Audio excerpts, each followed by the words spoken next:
Lauren, this episode is called Mind the Gap. What do you think that means? I don't know, but I'm pretty glad there's a gap between me and you right now, because if there wasn't, I have a feeling you'd be coming after me with a butcher knife. I've had about 10 for fuck's sakes right now with you restarting everything. I don't feel good. I had to look it up. Mind the gap in British culture, it's used whenever you get on the tube, which I'm assuming means the subway. There is a gap between the platform and the train. I think there's a gap. What about the one between your ears? Because you're just spacing it, girl. Oh my gosh. So they use it in their everyday culture. Like, mind the gap between your legs. Ha ha ha. That's euphemism. It's a double entendre. Or mind the gap in your shirts. I've had that problem. I understand. Mind the age gap in this episode, since we've got them in a lot of the couples, except for the British one. Isn't that ironic? 90 Day Fiancé, season 7. Mm-hmm. Episode 10. Good job, Lauren. Woo! You got it out. Let's watch. Remote reality, yeah, that's the key. Unlocking stories wild and free. With the hosts side by side. Channel surfers, let's ride. Hey, Channel Surfers. Welcome to Remote Reality. And if you're new here, make sure that you like and subscribe on any platform that you're on. It doesn't cost anything. It means the world to us. We're up to 95 subscribers on YouTube, Yay. which I know seems small, but when I tell you, it is huge in our hearts. The excitement, probably Dee's favorite part of doing this podcast today is us looking through the comments, especially after me doing a million different takes for this episode. Yeah. I'm Lauren, the attorney who overanalyzes everything and who loves reality TV. I even overanalyze my shows. And I'm Dee, her paralegal, who she drugged kicking and screaming in front of a camera. And I'm driving crazy today. Yeah, it's only been 2 hours, and we're not even 5 minutes in. One of your favorite parts of today is that we got a comment on TikTok from Minnow Berryman. Oh, yeah. Talking about the edit last week. I'm pretty sure it is Minnow. I didn't look for a blue check or anything because I was just really excited to read it. She said she doesn't normally drink, and last week's episode made it look like she had way too much and she was setting sail with Captain Morgan. I'm putting this in my own words, by the way. And her mom knows that. So after she had one drink, she took a sip of her mom's passion fruit mojito and she's like, oh, this is delicious. I think I'll order one. And her mom was like, do you want it virgin? Because she knew that more than one going to get her messed up. Four on the floor. my illness today is a hangover from the weather because it went from 80 degrees on Saturday to 20 degrees yesterday. The weather here is drunk in South Carolina. Yeah. I'm really disappointed no flip-flops. Like, it's too cold for my flip-flops right now. I'm actually under the covers in my pajamas right now. My 4-year-old was sick. It's probably whatever I have today. But yeah, so Minnow can't believe what the editing is like. And I told her we totally get it. That's one of my favorite things is looking for the edits. I told her that last week we thought that her aunt was being edited to be cold. And she's like, yes, you guys get it. I've read these reality TV contracts. They put in there that they can edit the people however they want. Producers, they own the footage. They own your image. Specifically, even if they present you in a light that's not true, you cannot sue them for defamation. Some people think that knowing about the edit spoils the show. I think it's fun. I think it's like a true crime episode. You are looking for the little clues to find out what the truth is versus what the producers are showing you. So I always have a good time with it. But yeah, 90 Day. The Other Way has been a great time. And we get started with Jenny and Sumit. We're riding in the car with the family on the way to the new cafe, creatively called Family Café, where they serve families like yours. What went into that? That name. Now, I thought coffee was the star of Family Café, but it sounds like it's more experimental. Yeah, they said chai is more popular there. It's great in the fall. I should get you some chai tea. I usually put milk in it too. But coffee, it definitely has a distinct flavor that you're not going to get from a tea. It's going to have a little more bitterness than the tea. Apparently, in India, if people do drink coffee, they're drinking instant coffee. Oh, so this fancy coffee machine is going to be a big hit if they make good coffee. It's actually espresso. So that's a different bean. It's much stronger. A Starbucks, they use espresso beans. I mean, they have coffee too, but most of their drinks are made with espresso beans. What's the difference between an espresso and a cappuccino? A cappuccino is made with espresso, and it's just what's mixed into it. Cappuccino, it is espresso with steamed milk. And Cafe Americano, that is from Vietnam. The soldiers, the espresso was too strong because it's such a bitter, strong taste that they would water down the espresso for them. So they called it American coffee. Gotcha. Okay. So the whole family Sumit is riding in the car and they're all planting, cooking for money. I was like, I'm making potato rolls. It almost reminds me of the Griswolds. I was thinking something like that. Yeah. They're about to swerve and end up under a semi truck. It takes a little bit more than just cooking and money. Sumit's mom, Sadhna, starts cooking it. They're not making their own bread. They are using like Wonder bread. She's over there just cutting the crust off of a Wonder bread.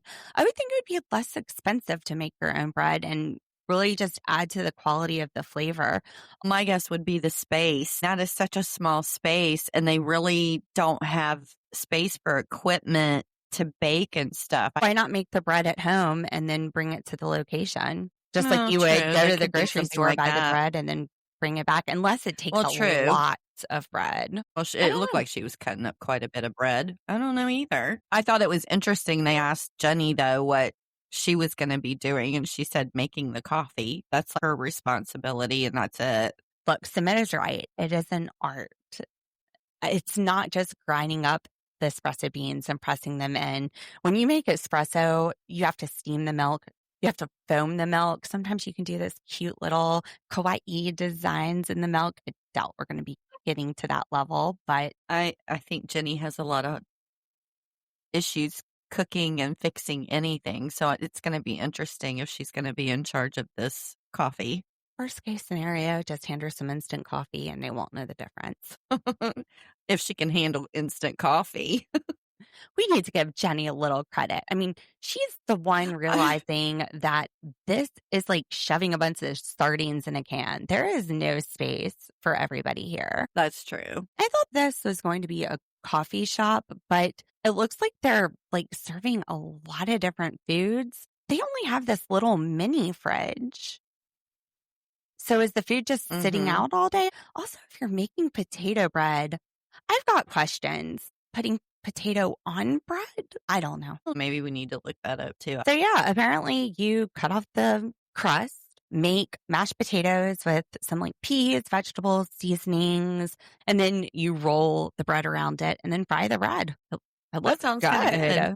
I don't know if I'd want it with coffee. I wonder if they're doing any like flavors or milk. Like, are you going to have a pumpkin spice with your potato bread roll? We've got the new Family Café sign, and very much like Christmas Vacation, everybody's standing outside when Clark Griswold plugs it up and boom, it works. It just doesn't take out all of the electricity in the shopping area.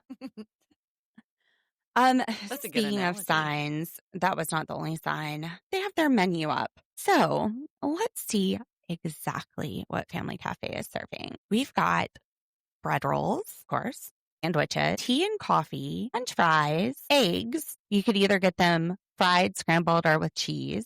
This is kind of reminding me of a Waffle House. I don't know how familiar everybody is with Waffle House. That's a Southern thing. I was going to say Bojangles, but they don't have Bojangles in the North. Damn it. Anybody that's been to like Cracker Barrel, their But it's breakfast more menu is like kind a of what diner. Waffle House has all day long. You order a lot of things a la carte. Number 6, butter toast and buns. So again, Waffle House, but that's usually a side. Like you get a side of eggs, you get a side of toast with butter. Yeah. Or a biscuit.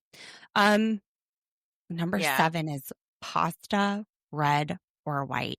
And number 8 is Maggi. I had to look up what Maggi is. Maggi. It's ramen noodles. You guys, Jenny Spaghetti really is going to be slinging noodles here. Oh, This is their business plan. It might be a hit because it's close to the college. Food that's easy to just grab and go. Spaghetti? I don't know. When was the last time you grabbed and go spaghetti? True. You got me there. I'm getting a headache, so I'm not thinking clearly. But the whole concept, I thought, was to cater to the college student. Well, I guess Jenny has 40 years experience cooking on them. So there's that. Now they're making the potato bread. It smells delicious. Father Sumit is going into the bathroom to get some water out of the spigot. Sumit has a meltdown. He's like, no, this is near the toilet. We are not getting water out of the bathroom. This is not how I'm going to run my kitchen. The water looked clear. You see the potatoes in it, but he's saying it's not filtered. His parents are telling him everyone in this food court area uses this water. And Jenny is going, oh, well, maybe that's why people get sick in India. Sumit dumps everything out and says they're going to restart tomorrow. What's your take on this, Dee? Is Sumit overreacting? I was a little confused. I don't know what he meant by unfiltered water. Like, is it just because it comes out of the tap he doesn't think it's filtered? Or is there a particular line that was unfiltered? I don't know what to think. So if it's something that he's concerned about as far as it not being filtered, then he's probably not overreacting. But if it's already filtered water, just because it's coming out of a spigot in a bathroom is not the same. I would think it would all be coming out of the same pipes. If there's a filter, it would probably be added to the spigot or the fountain, kind of like the attachments you can get in your kitchen, or when you have an ice maker, you add a filter to it. Even at that, though, they're boiling this water. Which should take care of any issues. Exactly. And everybody is using it. And like his parents said, if you had an issue with this, it's go time. You should have had a plan B before today. We are opening tomorrow. We are prepping the food for our grand opening. How do you not know that that's where the water is coming on before right now, after we've started cooking? This is why business planning is important. I'm worried about Family Sumit, and I'm going to take team parents on this. I don't see the issue. This is how everybody in the food court is prepping it. How does he know if there's a filter? Maybe they do have a filter on that because it's in a place where all the food places use it. Is a filter something that's obvious and stands out? Is it something he can go to the Home Depot and get? Is this just something for the edit? Idea. We did a lot of speculating, but you're right. It all boils, if it's being boiled, it shouldn't matter. Boils down to that. It boils down to that. Dee, what did you think of this blessing? Let's hope it's better than the TikTok affirmations.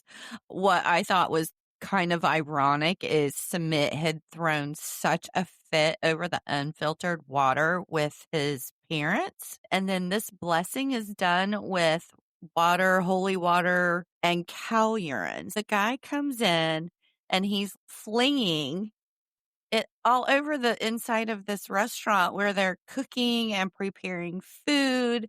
There's cow urine going everywhere, and you're throwing a fit at your parents a day before over freaking what you think is unfiltered water coming from the bathroom that's being boiled. Urine has ammonia in it. I don't know. I don't know either. A lot of other stuff carried in it. So. All I know is that was a contradiction. If I seen somebody flinging cow urine and water around a restaurant, that I would be ordering anything from there to eat. No. Well, this is their culture and this is their spiritual belief.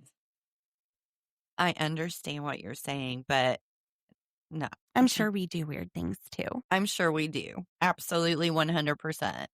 I'm just not going to eat if I see that. But anyhow. Now, this is kind of like their grand opening. This is like a soft open. What's the difference between a grand opening and a soft opening? I think a soft opening is a selective group of people that come in and you see how everything runs before the main opening. So they call before it like you give them the Viagra and make it a hard opening? Yeah. Good one. So they're handing out food. They had discussed this before they started it. Jenny was thinking samples, like grocery store samples. Yeah. Little taste. They're giving out like full-blown plates of free food, and it's like 100 people there, and they're just handing out this food. And she's like, we're not making any money. You're handing out these full plates. If you had done the samples and they liked it, then they would come to the restaurant and spend purchase money. and purchase the meat. The sister comes back and says, we're new here. They need to get to know how we are and how our food is. Look, if they can take one bite and forget it, then maybe Jenny's spaghetti needs to go and up that ragu recipe. I agree with Jenny. Give them a bite so they go and buy it. Yeah. Before she even said anything, I'm like, why are they giving the food away? And then she started talking about it, and I was like, oh, well, that's not our samples. That's not a sample. That's the whole thing. So I guess that's just customary. Or they don't just know. don't have any business sense. savvy. Yeah. I'm gonna go with part 2. That's what I'm going with, because even Jenny knew, why are you doing full plates? Those potato things look pretty good, though. They weren't giving out drinks. So maybe they would get thirsty and come taste the coffee, the Cow Urine coffee. That's the flavor. That was the other thing in this segment. Jenny can't figure out how to make the coffee. The sister-in-law keeps showing her, and she's just not processing how to use this machine at all. And that was the one thing she was supposed to be responsible for. Yeah, right. Yeah, Jenny. She's making the Jenny spaghetti. That's her specialty. That's what they told the guy when they went to go get the kitchen equipment. His friends that put them on a layaway plan for a month. They were like, yeah, Jenny's going to make her spaghetti. She's not just making coffee. Maybe that's the red noodles, the red sauce with the it said red or white. Red or white, yeah. Yep, you're right. The white's just sour cream. No. It's probably Alfredo, I was thinking, but maybe they don't do Alfredo there. What would the white sauce be? No, it probably is Alfredo. I was just being cheeky. It's probably canned Alfredo. It's not even like melt the mozzarella and the Parmesan and the heavy cream and add some garlic. This is open up a can of ragu and there you have it. Dump it in. Well, that's all her spaghetti is anyway. Exactly. Why change something that's not broken? You think she'll cut up little hot dogs in her spaghetti? Cook and get paid. Cook and get paid. Cook and get paid. Cook and make money. They were manifesting that on the way to this. And somehow they massively failed because all they did was give out free food. We're in Australia with Pattiya and Dylan. And the kangaroo. And the kangaroos. He is such a gentleman. They're getting ready to go furniture shopping for that beautiful bedroom or living room. Yeah, living room. And right. I am glad that these are not cream-colored sofas. Well, me too. I was thinking it was going to be like almost white. Yeah. Yeah. Nice neutral color.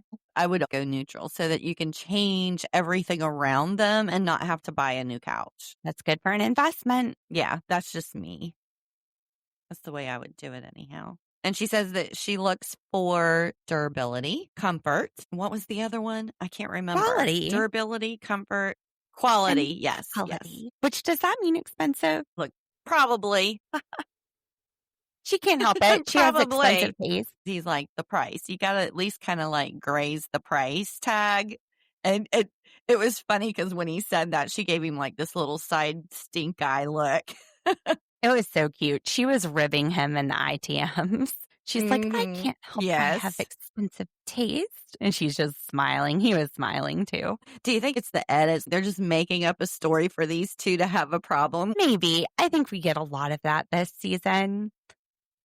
Now, what did you think of the movie theater sectional? I mean, that's everything all in one. So if you're that kind of a person, which I kind of tend to be, I think that would be a good option. I do like sectionals, but I'm not a big fan of like the lazy boy style sectionals. I like a little bit more modern when it comes to a sectional. And I wanted a sectional for my living room. I ended up though buying couches or recliners.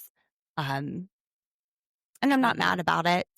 I like that I can walk through the living room on either side. Yeah.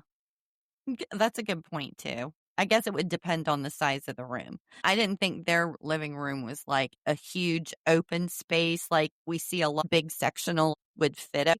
It would overwhelm the space. Well, it could be a smaller sectional. Dylan says, look at the price tags. Price tag matters. And what we're looking at is a $2,700 sofa, $2,100 sofa. And Dylan goes, well, something $1,000 would be more reasonable. But we don't see anything. What is the $1,000 option? I want to know. Yeah, we've not looked at that. We can't give our honest opinion until we see the $1,000 option as well. I'm open, though. I am open to other alternatives. You don't buy the first thing that you see. You shop around and you find the thing that's right, and you will know it when it's right. Although Pattiya, her compass might be pointing her to like the expensive stuff. Dylan's main concern with price is that Pattiya has some debt. So they have an honest conversation here, which is so important. Finances are important in a relationship, to have that conversation with your partner. Absolutely. He asked her how much debt she had, and she said, he said, I want an honest answer. Give me, the truth. And she was like, 20,000. She has like 5 credit cards, all maxed out. And he doesn't understand how they're maxed out. Well, sometimes that's the interest. If you go online, you can find these credit card calculators. You put in the balance, your interest rate, either the monthly payment or how long you want to pay it off. And it will tell you, if you put the monthly payment in, how long it will take, or if you put how long you want it to pay it off, how much the monthly payment should be. It's kind of mind-blowing when you see how that interest by the time people come to see us, I feel like so many of them have paid back what they borrowed plus some because of the interest. I know with my student loans, which were a way lower interest rate than credit cards, they were like 6.8%, 3.4%. I paid back double what I borrowed, like $148,000 to pay off $74,000. Took 13 years. Crazy. It is crazy. It shouldn't be allowed, actually. Well, I know in the U.S., like at least in South Carolina, we don't have laws that regulate interest. I've seen credit cards with over 1,000% interest. Insane. So I'm not saying that this is what Pattiya has. I'm just saying that even a small amount of interest can make a huge difference, and it can max out your credit card, because with capitalization, interest that's not paid becomes principal. And if you're making that minimum payment, you're not covering all the interest for the month. And that balance just goes up every month. So she has a reason that she's found herself in this situation. Yeah, she said it was his fault. It's always they the lived man's in fault. Yeah. I'm where kidding. They lived, Thailand. Yes. Remember, they had moved to Thailand, and she was talking to her friends at work about this before she left. She had sold everything. She went there with just a bag. So when she came back, she had to start over completely from scratch. Now, Dylan makes a good point. This was 4 years ago. Before they went to Thailand, she was in $60,000 in credit card debt and paid it off. And she's had a great paying job for 4 years, and she still has 20 left. Maybe she had more than 20, and she's been putting that money to paying that down. Maybe 20 is what's left. Maybe 20 is what's left. But he was talking about her. Oh my gosh. I wrote down stripper spree, because she could go on these shopping sprees and spend like $10,000 to $15,000. I want to go on what's that like? What's it like to be born hot and be able to have that job? I know. $10,000 to $15,000? Wild. I just want to go with her just to see what it looks like when somebody goes and spends that kind of money. I know multimillionaires that don't spend money like that. Like I've never seen something like that before. We need to go and take stripper lessons. D. Maybe she can do us makeovers. D. They will pay us to put our clothes back on. I know. This is not going to work out the way. Get off the pole. When I am melting down the pole because I have 0 arm strength, you're going to pay us to go back. That could be a plan. I would be like, but I don't think we're going to make the kind of money that Pattiya does. She is hot to trot, and she's so furry with him in the ITM. She's like, I can't help, I have expensive taste. I just think it's so adorable. But this is serious, and he's right. He's worried about the cost of these loans. I'm a debtor's attorney. Dylan is making a great point here. Look, just buy some furniture that will get you by while you pay off this debt.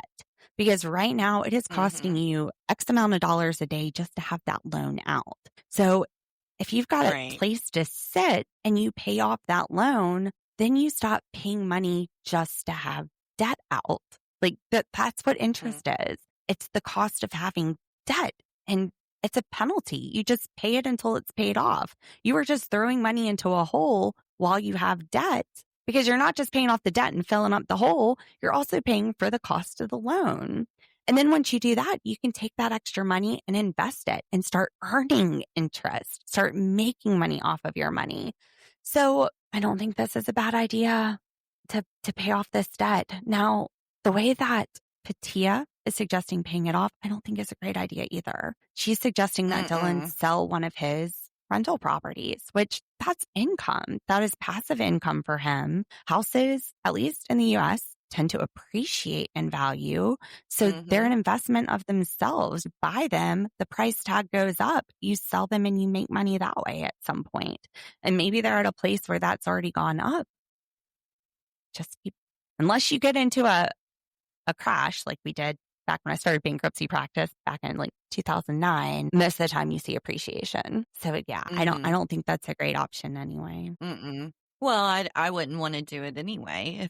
If I owned something like that, I would not want to sell it to pay somebody else's debt off. Now, if I no were matter how Dylan much I love Pattiya, them, because he says that he hasn't gotten a ring yet because he's worried about her spending and the implications on their future once they're married and their finances are combined, I would go talk to an attorney about this in Tasmania.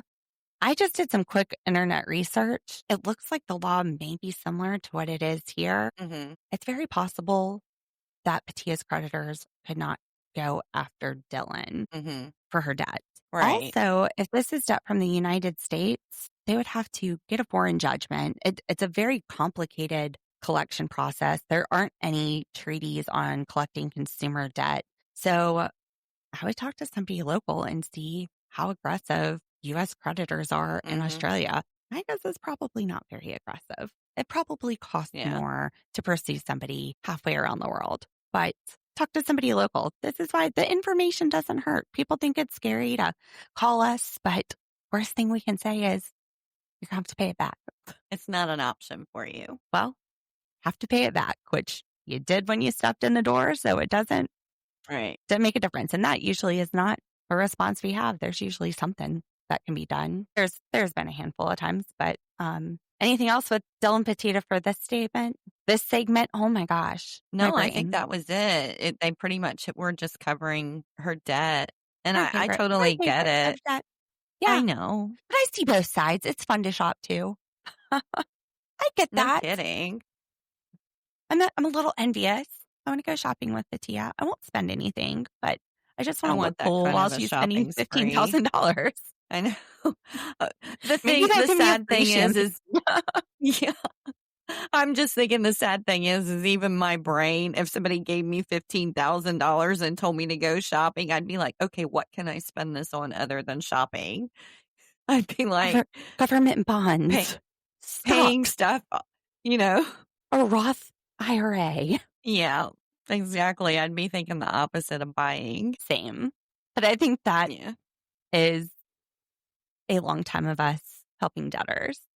It has made me more cautious with spending. Yeah.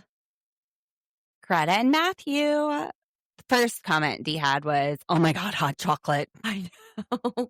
I was just telling you. Yeah, I was just telling you earlier I had got stuff to start making hot chocolate since it's getting so cold here because that's my favorite in the winter. Especially with little Baileys in it. I'll do that too. The music coming into this tea is very suspenseful. It's like, dum, dum. I mean, like, that'd be Law and Order. Sam Waterston around here. What's happening? What's happening at the Lavender Bee tea room? Well, all of Greta's insecurities are swirling around and falling down on her. The money, where are they going to live? She's having a rough start. And even though she and Matthew have named their children, planned what schools they're going to, what hobbies they're going to have, how many of them they're going to have, all as recently as 6 months ago, she's on the fence now. And she's going to tea with Matthew's family, his aunt, his mom, and his brother's fiancé. And she decides to tell them this. Well, I don't know that she decides to tell them this as much as she just kind of blurts it out after an emotional moment. They're enjoying some English breakfast tea and a delightful array of pastries and sandwiches. And the aunt is talking about how great Christmas has been for the last few years with her. But she remembered Greta saying that wasn't her typical memory of Christmas. And this part was so sad. So after Greta's mom died, her dad had a girlfriend who threw away the handmade ornaments that she and her mom and sister had made because they were ugly. And she remembers trying to hide the ornaments in the tree. Bitch. Who does that to kids? A psychopath that has no empathy? Like, who in their right mind? She's a monster. Those aren't yours to throw away. It's horrible. And what the hell kind of dad lets this woman do that? I wonder if he knew. Well, that's a possibility. But if he did and he let that woman throw that stuff away, how dare he?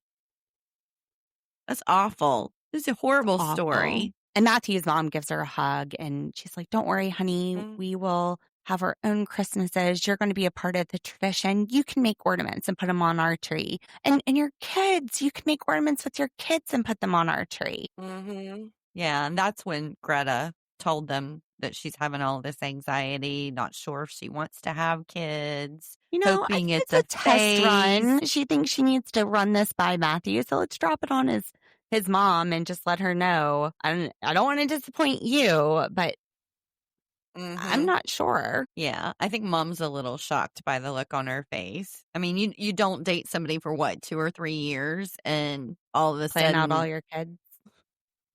Yeah, you don't do all of that and then say, okay, I think I might not want to have kids. Well, she asks, and Matthew asks the same question. So then after this posh tea, it is very posh, Matthew and Greta go to this orchard and they're picking apples for these pigs. They're cute little pigs. They're like furry. They're like little puppies or something. And so Matthew and his mom have the same thought. Is it because of your childhood trauma? Is it because you lost your mom and what you had to go through? And Greta tells Matthew, no, like if anything, that would make me want to give my kids the life I didn't have. Now, I can kind of relate to this. How old is Greta? She in her late 20s? I think so. So, I mean, I'm older. I always wanted kids. And then we decided to start trying to have a kid. That is scary. She's a logical person too. You're just like, this is going to be really painful. Like, how bad is this going to be? And then it's a life-changing decision. Well, Shine is back of the Luke and Madelien saga, although Madelien is not. And Madelien, I don't think, knows that Luke is meeting up with his good pal, Brian. Yeah, she don't like Brian. She don't want him hanging out with him. He talks some mad trash about her. Even Luke says that in the ITMs. It's like, he is not saying anything really nice. Now, Brian, we saw him at the bachelor party. He was one of the guys there, and he was explaining how it is all Madelien's fault that he got divorced. She started some rumor about him, and it resulted in his divorce. Something's missing here. I went and looked up. So this was 90 Day Love in Paradise season 4. I'm going to go watch this. I need to know what happened. I'm not buying that Madelien is the reason he got divorced. There's more to that story. I don't know. Maybe I'll have to watch it too. I'd like to know. It's wild. I mean, it's a pretty bold statement. It is. You've got a great husband and you're going to believe somebody who he was apparently telling Luke that she like had a party and had some guys spend the night. And I don't know. I've got to go back and watch it. But as his wife, wouldn't you say, oh, okay, yeah, this girl is sketchy and obviously she's lying on my angel of a husband? I mean, obviously the girl believed whatever Madelien said, so... Well, she was friends with Madelien too. Would Madelien make up stuff and hurt her friend just to get back at her friend's boyfriend? Well, that I don't know. It's crazy. I mean, this is some pretty I know you... stuff. Yeah, you really like her. She's not like she's my least favorite on this show. So I can't really say whether she would make up stuff or not. I just think something's missing here. Yeah, Or we're gonna have to go back and watch that. we have to. Like, every time he said this, I'm like, really? What happened on He's that the show? reason Yeah. you got Yeah. divorced. Now, she can't tell Luke who to hang out with. So, of course, I disagree with that. It's the same as this whole Chloe thing. It doesn't matter that she doesn't like his friend. Although with the Chloe situation, she doesn't like Johnny's friend because she thinks that she can't trust Johnny if he's out with somebody who would be out with girls. Whereas in this case, Brian is straight up trying to sabotage Madeline. Well, or he's saying his truth, what he believes. Well, what's his truth? I don't know. Whatever he's saying not about saying her. anything. He's saying that she broke up his marriage. So to him, if that's what he believes, that's the reason why he's trash talking That's her. nothing new to Luke. But he's sitting there saying, oh, that sounds real healthy because, and it's not. It's absolutely not. I mean, I have to agree with him there, but he's going, why are you with her? You tell me that she doesn't even talk to you for days. Why is he with her? Why is he with her, Brian? Because he can't take no for an answer. Because apparently she's got that crystal cunt and he needs some jewels. It's made of gold. He is hypnotized. Your boy keeps screwing her over and she keeps saying, go away. And he won't go away. He keeps convincing her he needs to come back, saying, oh, yeah, well, let's have this business together. But I want to marry you too. And it's not going to be enough.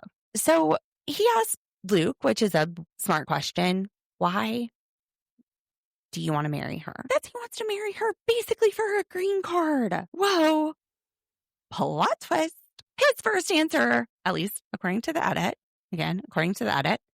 is I want the life that you have, Brian. I see you being an entrepreneur here in Colombia and the life that you're living. I want that too. Oh, see, I didn't put that statement together with needing her for a green card. That went like right her? over my head. And that's why his first reason was. Second reason, and you know what? She's running his business. He had a business with jewelry and sunglasses that he couldn't get off the ground. The only successful businesses he's running are the ones that she's attached to. So if he wants this entrepreneur life, he's going to need Madeline. Second thing he says is, when I'm with her, I feel good. Well, what about when you piss her off and you're not with her? You're really pretty miserable then. Well, or just when he pisses her off and he is with her. Oh, no, he's happy. Yeah. I don't know. I don't know why he he's go away staying every with her. time he pisses her off. So I don't know why he's staying with her. Brian is going, you're not giving me any reasons for her. And then he says, I'm afraid to be alone. Oh, I know people like that. Someone. Yeah, I know people like that. But that's not a reason. I know it's not a reason, but I totally know people that are like that. I am not one of those kind of people. I'm Brian not, just leave me alone. is going, these are not reasons. These are not reasons. Maybe you don't want to get in trouble for statutory if he leaves her and she goes and tells what age she really was when they got together. I mean, she said 3 years at one point. She's 20 years old. That would make her 17. I don't know what the rules are in Colombia. Well, were they on that show together? Or was she just the friend No. of Brian's No. wife? 90 Day Love in Paradise is a story about people that go on vacation and they meet somebody. Okay, so what season was she on? What year would it 4. have been? Okay, I already said that. I don't know. Yeah. We'll have to go back and watch it. Yeah, I'm sure that she probably had to be 18 to be on that show. Why? Well, I would just think they would want her to be a legal adult if she was on that show.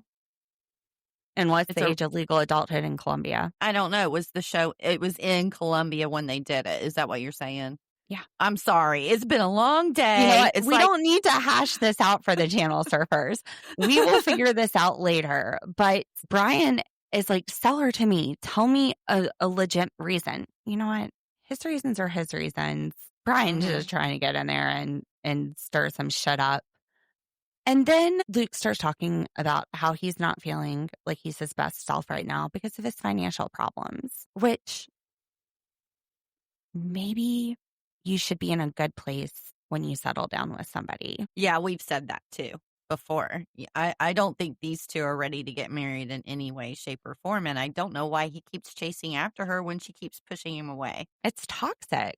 I mean, I agree with Brian there. This is toxic. And then Brian asks, how much do you spend on Madelien, like in a year? And the only answer we see is a lot. There's no explanation. It could be cut and edited from any point, but he says a lot.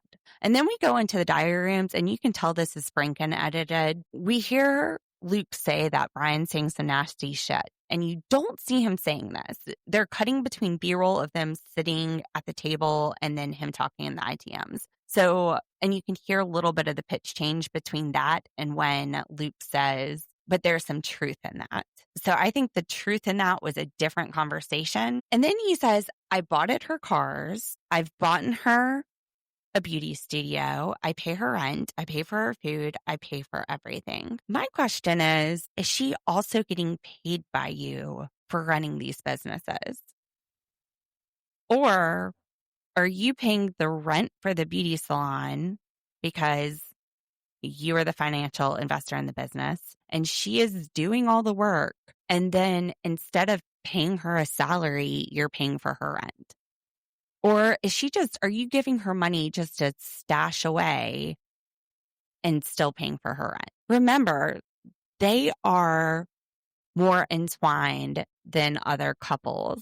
Their finances are merged together with these businesses. Mm-hmm. I wonder how that is handled. Or is he just thinking, I put money into this business. That was a big investment on my part. I deserve so much back. Like, I'll pay your rent and pay for your food, but the rest of it is going to go to pay off my debt. He also says that Brian says, since the moment that Luke met Madelien, he's been in the same situation and nothing has changed, which to me says you were in debt when you met her and she hasn't taken these businesses off the ground to get you out of debt. It could mean that, because he said when you met her, you were in that situation and nothing's changed since you met her. Nothing's changed since you met her means you were in debt when you met her. I don't know. It's a confusing. We got to go back and watch this other thing. Mm-hmm. But the proof is in the pudding. Like, actions speak louder than words. This person was homeless at 12 and figured stuff out herself. So now all of a sudden at 18 years old, she starts relying on somebody and relying on them by putting all this work into making their businesses work and then just not giving them any of the profit, I guess, letting them go into debt while she takes all of the money and stockpiles it away. He said the only profitable business he had was the beauty shop and the hotel that's getting off the ground, but she's the one putting the work into making it work. They are just so commingled at that point. I don't think that's why he leaves. He wants this business. That was his number one answer, at least for the edit. So again, this is edited. This maybe was not his number one answer. Very possibly his number one answer was, I love her. She's amazing. She's the love of my life. And we just didn't see that. But at least for the edit, the number one answer is, I want the life that you have. And who's the one running these businesses? He wants to be an entrepreneur. He's putting money into it. He's tried to do a business before. Didn't happen. Madelien is his ticket there and his ticket to being an entrepreneur that's successful. I don't know. We need to watch more. But I've got questions. And yeah, I'm gonna go back and watch that. All right, channel surfers. Well, that is it for this episode of 90 Day the Other Way. Thank you for listening. Hopefully I'm feeling a little bit better now. Although I think Dee is getting sick. She's like, got a headache. I got Lauren's driving me nuts. It's the lights, and I have my lights on, or my glasses on too. So, well, thank you for listening. Make sure you hit like and subscribe, and we will see you at the very latest next week with Sister Wife. Bye. Let's ride.